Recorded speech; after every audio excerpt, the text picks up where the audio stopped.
이 법은 반사회성이 있는 소년의 환경 조정과 품행 교정을 위한 보호 처분 등에 필요한 조치를 하고 형사 처분에 관한 특별 조치를 함으로써 소년이 건전하게 성장하도록 돕는 것을 목적으로 한다. 대한민국 소년법 제1조. 최근 촉법 소년과 관련된 뉴스가 자주 보입니다. 때론 너무 끔찍해서 때론 너무 뻔뻔해서 마음이 아픈데요. 그래서 오늘의 주제는 촉법 소년입니다.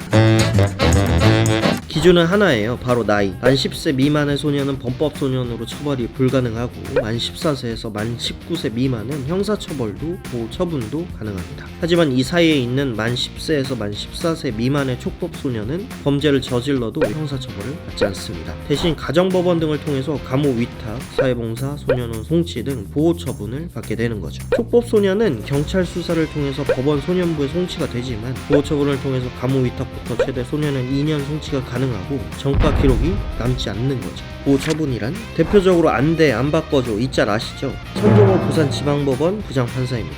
여기서 소년 보호 처분 중 가장 무거운 10호 처분을 내리는 게 나옵니다. 그리고 보호 처분의 종류는 1호부터 10호까지 이렇게 적용이 되죠. 사례는 너무 많습니다. 국민청원 100만 동의를 넘긴 렌터카 절도 운행 사건부터 의정부 중학생 노인 폭행 사건, 여중생 집단 폭행 사건, 그리고 최근에 촉법 소년은 아니었지만 촉법 소년임을 주장하며 때려보라던 포항의 무인텔 사건까지. 이러한 사례들이 자주 발생함에 따라 촉법 소년의 처벌이 너무 낮은 것 아니냐 하는 의견들도 있습니다. 최근 5년간 촉법 소년 소년부 송치 현황을 보면 2016년 6,576명에서 2020년에는 9,606명으로 5년 새 46%가 증가를 했습니다. 또한 최근 5년간 범죄 유형별 소년 보호관찰 대상자 현황 자료 분석 결과 2016년부터 2021년 8월까지 소년 보호관찰 대상 총 17만 1,368명 중 12.4%인 2만 1,196명이 재범을 저질렀다고 합니다. 그래서 관련 강력 범죄 사건이 발생할 때면 소년법 폐지나 촉법 소년 연령 하향을 위한 소년법 개정 국민청원으로 꾸준히 올라오고 있죠. 하지만 연령대를 하향시키는 것만이 정답은 아니다, 엄중처벌은 정답이 아니다 하는 의견도 있습니다. 그 이유는 보호처분, 아까 1호부터 10호까지의 처분들이 있었잖아요. 바로 교화, 예방을 위한 목적인 거죠.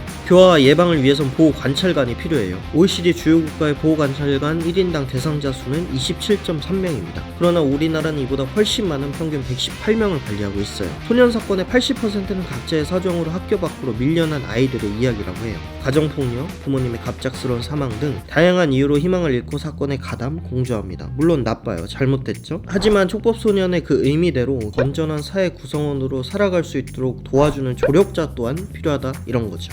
매번 강력범죄 사건이 발생할 때마다 법의 사각지대에 대한 심각성만 부각이 될 뿐 소년법 개정은 아직까지 제대로 추진이 되진 않은 것 같다. 선거권이 없는 사회적 소외계층인 비행청소년에게는 많은 관심이 없지 않았나 생각해요. 반면에 우리가 화가 나는 부분은 바로 그런 거죠. 미디어에서 자주 다뤄지듯이 촉법소년인데 뭐 어쩌라고, 나는 잡히지 않는다 하는 거.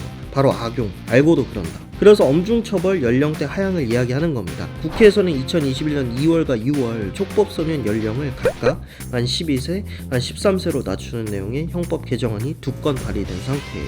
1958년 법 제정이 될 당시만 해도 한국 전쟁이 막 끝난 시기라서 소년들의 교육에는 많이 신경 쓰지 못했고 생계형 범죄들이 늘어났어요. 이에 소년법이 제정이 됩니다. 그리고 여러 차례 개정이 됩니다. 1958년에는 만 20세가, 2008년에는 만 19세로 촉법소년 법 제정 당시에는 만 11세에서 만 14세였다가 2008년에는 현재 만 10세에서 만 14세로 적용이 되고 있죠. 그럼 1950년대 정보의 양이나 신체적 조건, 사회적 문화 등등이 어때요? 월등히 발달했잖아요. 그럼 그거에 맞게 개정이 되어야 한다는 것이 많은 분들의 의견이죠. 현실적으로 폐지는 어렵다고 해요. 바로 유엔 아동권리협약이라는 국제법이 있고 민주주의 원칙이라는 바탕이 있기 때문입니다. 유엔가의 190여 개국 중 미국을 제외한 나라는 유엔 아동권리협약에 비준하여 법을 제정했습니다. 대표적으로 제1조와 37조의 항목이죠. 한국은 만 14세 미만이면 다른 나라는 어떨까요? 보시는 것처럼 한국과 일본은 14세, 독일, 프랑스는 13세, 영국은 10세, 스코틀랜드는 8세 미만, 그리고 미국은 주에 따라 다르지만 7세 미만이라고 해요.